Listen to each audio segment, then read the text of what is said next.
골로새서 4장 5절과 6절 말씀 두 절입니다. 함께 한 목소리로 읽겠습니다. 4장 5절과 6절 다 같이 시작. 외인에게 대하여서는 지혜로 행하여 세월을 아끼라. 너희 말을 항상 은혜 가운데서 소금으로 맛을 냄과 같이 하라. 그리하면 각 사람에게 마땅히 대답할 것을 알리라. 아멘. 우리가 저번 주에 나누었던 말씀은 기도를 계속하고 또 감사함으로 깨어 있으라는 것이었습니다. 이 기도에 감사함으로 깨어 있으라는 건 늘 하나님 아버지 앞에 지속적인 기도와 함께 긴장감을 가지고 분별할 수 있는 믿음으로 깨어 있으라는 것이었습니다. 그래서 사도 바울이 우리를 위하여 기도하라고 말할 때 그 우리를 위해서 기도하라는 것은 감옥에서 풀려나게 해달라는 것도 아니고 바울의 어떤 육신의 이로움을 위해서 도와달라는 것도 아니고 감옥 안에 있지만 거기서도 전도의 문을 열 수 있도록 기도해 달라는 것이었습니다. 그렇기 때문에 기도해 줄 때에 우리가 감옥에서 바울의 일행이 감옥 안에서도 복음을 전할 수 있도록 하나님께서 그 가운데 비밀을 나타내실 거라는 거였습니다. 그렇기 때문에 우리가 계속 기도에 감사함으로 깨어 있어야 하는 이유는 뭐였습니까? 우리가 그 기도하는 가운데 하나님을 드러낼 수 있기 때문에, 기도하는 가운데 하나님을 분별할 수 있기 때문에. 그래서 우리가 하나님께서는 내가 기도했기 때문에 어떤 일을 일어나는 것이 아니라 하나님이 나의 기도를 통해 하나님이 일하셨기 때문에 일이 일어나는 것임을 우리가 저번 주에 나누었던 것입니다. 이해되십니까? 내가 기도하는 대로 들어주시는 하나님이 아니라 나의 기도가 주님 안에 있고 주님 뜻에 합할 때 하나님이 나의 기도를 통해서 응답하시는 겁니다. 그러니까 하나님은 우리를 어떻게 해요? 기도하게 또 만드신다라는 거죠. 기도하게 만드십니다. 기도하지 않는 자는 하나님의 뜻을 알 수 없습니다. 이 기도라는 건 특별히 막 시간을 정해서 오랜 시간 입을 열어 소리내어 하는 기도만을 말하지 않습니다. 삶 가운데 나의 길 갈 때, 잘 때 모든 것이 기도하는 삶이 되는 것, 그것을 다 포함하고 있습니다. 그래서 우리의 기도가 나 중심의 기도에서 어떤 중심으로 옮기라고요? 하나님 중심의 기도로, 무게 중심을 옮기라고 말씀드렸습니다. 내가 할 일, 내가 이룰 일, 내가 섬겨야 될 것이 아니라 하나님이 나를 통해서 이루실 일, 하나님이 나를 통해서 행하실 일, 하나님이 나를 통해서 만지실 일, 하나님 나를 통해서 하실 그런 일들을 놓고 기도해야 그 무게중심이 누구에게 옮겨가요? 하나님에게로 옮겨가는 거예요. 그것이 하나님께서 기도를 통해, 나의 기도를 통해 하나님이 자신의 일을 이루어 가시는 거죠. 오늘은 그와 연결선상에 있는 말씀입니다. 뭐라고 말씀하시냐면, 그렇기 때문에 외인에게 대하여는 어떻게 해요? 지혜로 행하라. 그리고 외인에게 대해서는 어떻게 해요? 세월을 아끼라. 두 가지를 말하고 있는 겁니다. 그러니까 지혜로 행하라는 것과 세월을 아끼라는 것이 사실은 크게 다른 의미는 아닙니다. 거의 같은 의미인데 하나님이 바울이 너무나 중요하기 때문에 지금 강조하는 거예요. 외인에게 대하여는, 이 외인이 누굽니까? 당시에는 이스라엘 외에 이방 민족이 있지만 오늘날은 뭐예요? 예수 믿지 않는 사람들. 예수 믿지 않는 비그리스도인들과의 관계 속에서 우리가 어떻게 기도하는 삶을 살아나가야 될지에 대해서 말하는 겁니다. 그것이 뭐예요? 지혜로 행하고 세월을 아끼라는 겁니다. 그들에게 왜곡된 복음의 모습을 보여줘서는 안 된다는 거예요. 그들에게 어떻게 돼요? 왜곡된 신앙의 삶을 보여줘서는 안 된다는 거예요. 그들에게 왜곡된 기도의 음성을 들려줘서는 안 된다는 거예요. 우리가 가정에서 본질에 맞게, 예수 그리스도 복음의 본질에 맞는 실천을 부부 간에 하고 부모 자식 간에 하고 주인과 좋은 관계에서 할 때 그것이 훈련이 되고 또 그 훈련이 무엇과 연결이 돼요? 기도하는 삶과 연결이 됩니다. 그렇게 왜곡된 복음에 흔들리지 않는 삶이 또 무엇과 연결이 돼요? 외인 앞에서, 이방인 앞에서, 넌 크리스찬들 앞에서 지혜로 행하고 세월을 아끼는 것과 연결이 되는 거예요. 그러니까 여기서 지혜로 행하라는 것은 단순하게 지혜를 발해서 다른 사람보다 더 이익을 구하고 다른 사람보다 더 나에게 유익하게 살아가는 그런 지혜를 말하겠습니까? 아니죠. 여기서 말하는 지혜는요, 바로 하나님이 주시는 깨달음과 관련된 이야기입니다. 왜곡된 복음에서 야 신비롭다, 야 놀랍다, 이런 것에 왜곡된 복음이 가르쳐주는 그런 지혜가 아니라 하나님이 주시는 지혜를 말하는 겁니다. 변질되지 않은 복음에 입각한 지혜, 꼭 알으셔야 됩니다. 그래서 이 지혜는 하나님의 주시는 깨달음과 관련하여서 상대를 권하고 가르치는 것에 연결이 되어 있습니다. 그래서 오늘 본문은요, 지혜로 행하라고 말할 때 이것은요, 지혜로 가르치라라고 말하지 않고 지혜로 행하라, 지혜로 걸어가라라고 말합니다. 그래서 사실은 지혜는 보통은 가르치는 것과 관련이 되어 있지만 오늘 이 본문은 가르치는 내용보다는 지혜로 행하는 것, 지혜를 내 삶에 적용하는 것, 이것과 더 깊은 관계가 있습니다. 그렇기 때문에 지혜로 걸어가라, 지혜로 행하라, 이 포커스에, 여기에 포커스를 지금 맞추고 있는 겁니다. 그러니까 지혜로 행하라는 말은 결국 예수 믿지 않는 자들 앞에서 지혜롭게 행하라, 지혜롭게 걸어가라는 거예요. 그러니까 여러분, 예수 믿지 않는 사람들에게 그리스도인이 지혜롭게 행한다는 것은 뭘 말하겠어요? 그들보다 약삭 빠르게? 그들보다 더 합리적으로? 그러한 세상적인 성공을 하는 그런 지혜를 말하지 않겠죠. 그들에게 하나님을 드러낼 수 있는 지혜를 말합니다. 어떻게 하면, 내가 이 상황에서 어떻게 행동하면 저들에게 하나님이 드러날 수 있을까라고 하는 하나님의 깨달음에 대한 지혜예요. 내가 어떻게 말하고 행동하면 저들에게 하나님이 온전히 보여질 수 있을까라고 하는 지혜입니다. 무엇이 하나님 중심의 선택입니다. 많은 교회들이, 많은 성도들이 이것을 놓칩니다. 그래서 세상 사람들에게 어떻게 보이는가가 중요하지 않고 교회의 실리를 따지는 경우도 많이 있습니다. 그래서 많은 교회들이 건축할 때 가장 어려움을 겪는 게 뭐예요? 어떤 교회 건축을 당장 멈춰라, 뭐해서 힘들어 죽겠네, 뭐해서 힘들어 죽겠네. 물론 그들이 옳다는 것 아닙니다. 그들은요, 예수 믿지 않는 사람들 교회를 건축할 때 거의 공격을 위한 공격을 하는 경우가 많아요. 그럼에도 불구하고 교회가 그들을 향해서 똑같은 방법으로 싸워서는 안 된다라는 거죠. 지혜로 행하라고 그랬습니다. 어떻게 해요? 교회 건축을 반대하는 세상 사람들 앞에서 어떻게 하면 그들에게도 하나님을 드러낼 수 있을까를 생각하고 그들에게 대항해야 되는데, 많은 그리스도인이 이에는 이, 눈에는 눈이라는 그런 마음으로 오히려 그들을 대적하고 맞고소를 하고 이런 경우가 참 많습니다. 그래서는 안 된다라는 거죠. 또 교회 안에 분열이 일어날 때도 조심해야 됩니다. 오죽했으면 법정에서 어떤 이제 목사님과 교회가 막 고소를 했을 때 어떤 그 법정의 사람이 그랬다잖아요. 교회 믿는 사람이니까 한 발자국씩 좀 양보하시죠. 그게 믿지 않는 사람의 입에서 나오는 말이었어요.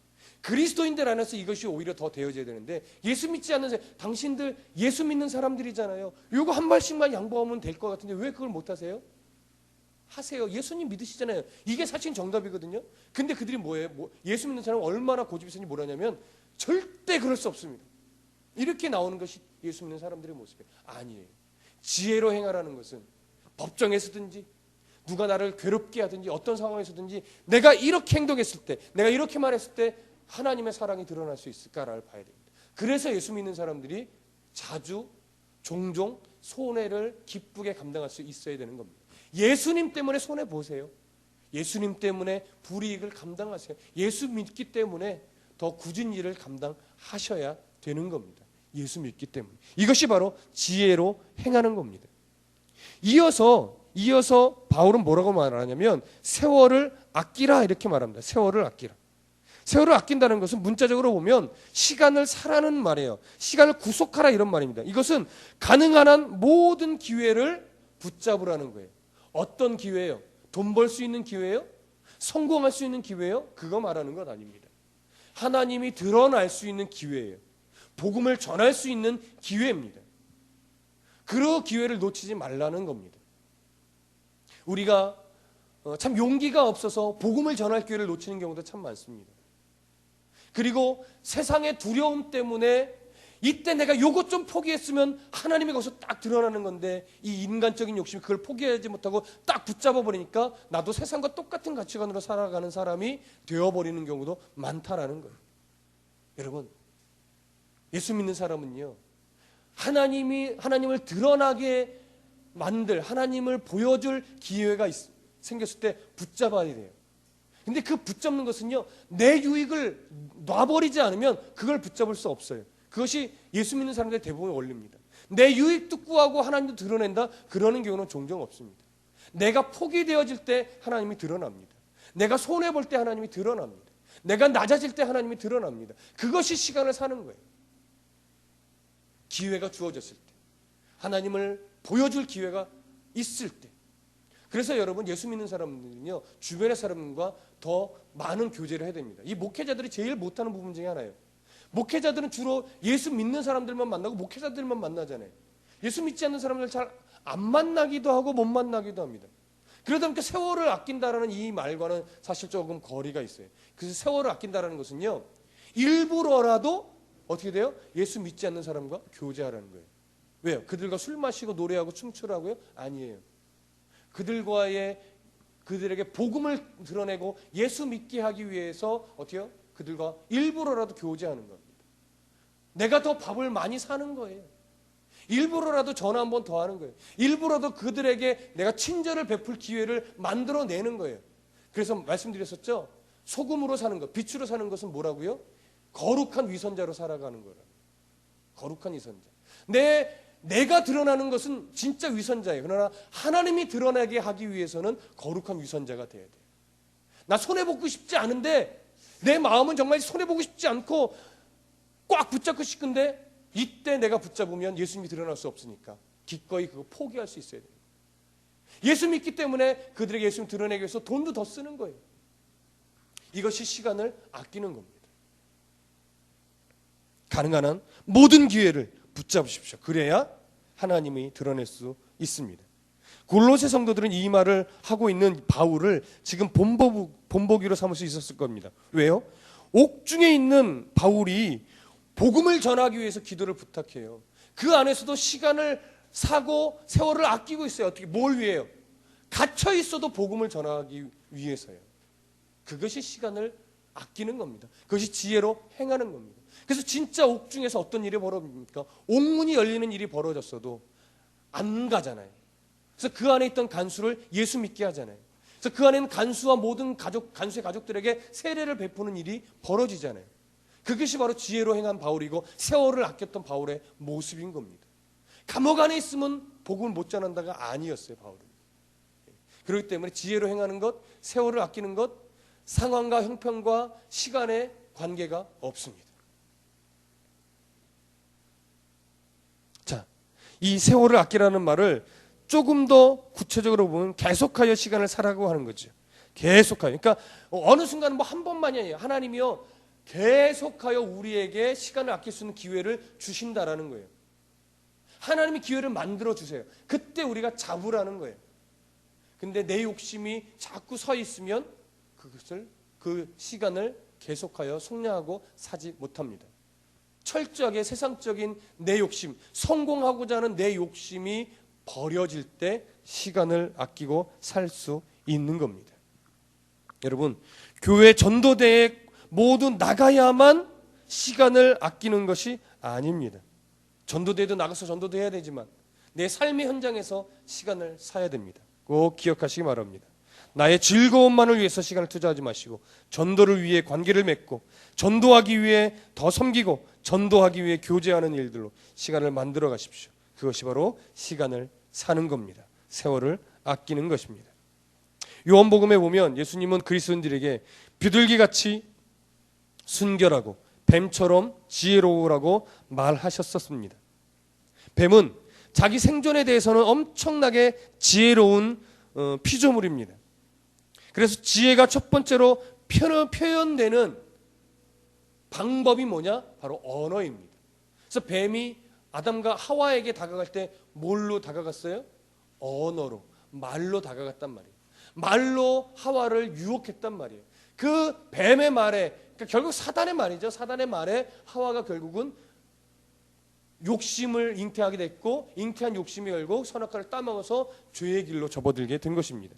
그렇기 때문에 지혜는 말로, 언어로 가장 먼저 표현되는데, 이것이 하나님의 지혜로 표출되느냐 인간의 지혜로 표출되느냐가 중요한 것입니다. 그래서 오늘 6절에 보십시오. 6절에 너희 말을 이렇게 말하죠. 너희 말을 항상 은혜 가운데서, 은혜 가운데가 뭐예요? 예수 그리스도의 마음 안에서 소금으로 맛을 램과 같이 하라. 여러분, 마태복음 강의할 때 소금이 그 맛을 잃으면 무엇을 짜게 하리요? 이것의 원뜻이 뭐라고 말씀드렸어요?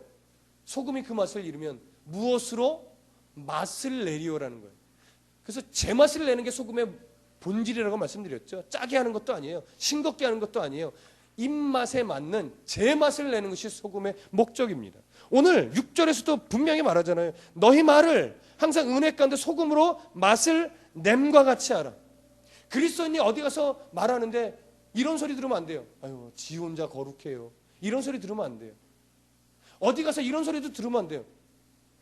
쟤는 예수 믿는 사람인지 아닌지 모르겠어. 이것도 잘못된 거예요. 이런 소리 들어야 돼요.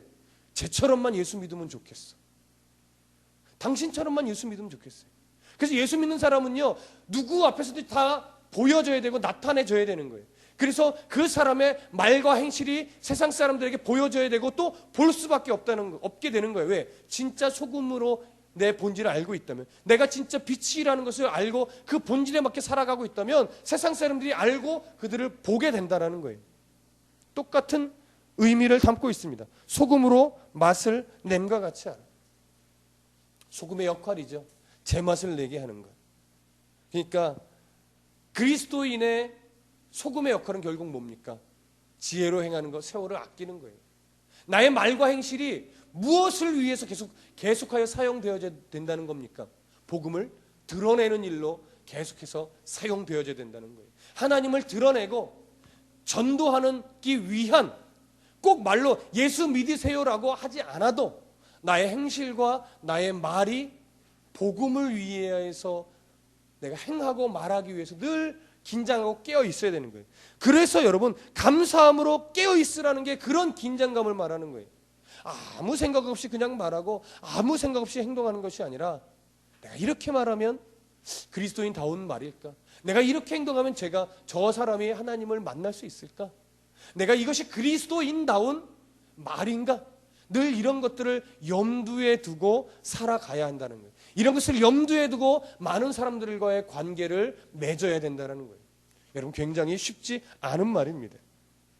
근데 6절 이하에 이렇게 말합니다.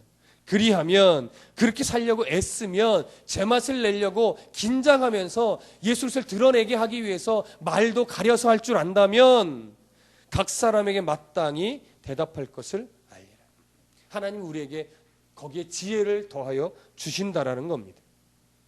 그래서요, 여러분, 성도들의 말에는 먼저 삶의 본이 되는 모습이 동반되어야 하고요, 그 다음에 반드시 감칠맛 나는 그런 말이 동반되어야 합니다. 성도들의 말은 퉁명스럽기보다는 은혜스러워야 돼요. 귀에 거슬리기보다는 매력적이어야 합니다. 내가 드러나기보다는 남을 더 존귀하게 여겨주는 말을 해야 돼요. 기도한 사람답게 정죄하기보다는 오히려 그의 연약함을 내가 안타까워해 줄 수 있는 말을 해야 돼요. 우는 자와 함께 울어줄 수 있는 말을 해야 되는 거예요. 기뻐하는 자와 함께 춤추어 줄 수 있는 그런 말을 해야 되는 거예요. 슬퍼하는 자에게 오히려 더 아픈 말을 해주고, 기뻐하는 자에게 초치는 말 해주고, 배 아프다 이거죠. 그리스도인들이 그래서는 안 된다는 겁니다. 우는 자와 함께 울어줄 수 있는 기도예요. 그리스도인. 기뻐하는 자와 함께 춤춰줄 수 있는 그리스도인. 어디를 가든지 화목을 만들어내고 편안함을 만들어내고, 그러면서 자연스럽게 그리스도의 모습을 그들에게 나타내줄 수 있는 그런 우리들의 모습이 필요할 것입니다.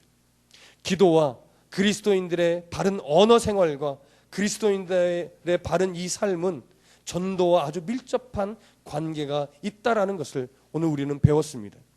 중요한 것 꼭 기억하십시오. 기도 없이 전도할 수 없습니다. 그리고 바른 삶 없이 전도할 수 없습니다.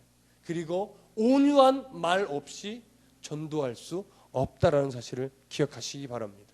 기도와 바른 삶과 온유한 말, 지혜로운 말, 이것은 바로 전도의 문을 여는 그런 역할을 하는 것입니다.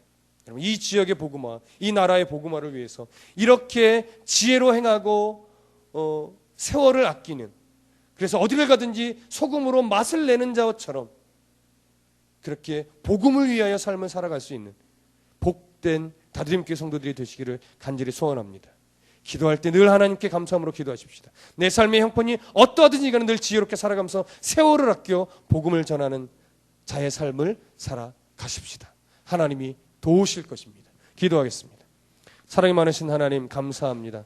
하나님께서 우리를 도우실 줄로 믿습니다. 우리는 그리스도인입니다. 하나님 지혜를 주셔서 어디서 무슨 행동을 하고 어떤 선택을 하든지 하나님이 드러날 수 있는 삶을 살아나게 도와주시고 세월을 아끼는 자가 되어서 어디서 무슨 말을 하든지 간에 하나님 복음이 드러나고 예수 그리스도가 드러날 수 있는 말과 행실과 기도의 삶을 살아가는 우리 모두가 되게 하여 주옵소서. 예수 그리스도 이름으로 기도했습니다.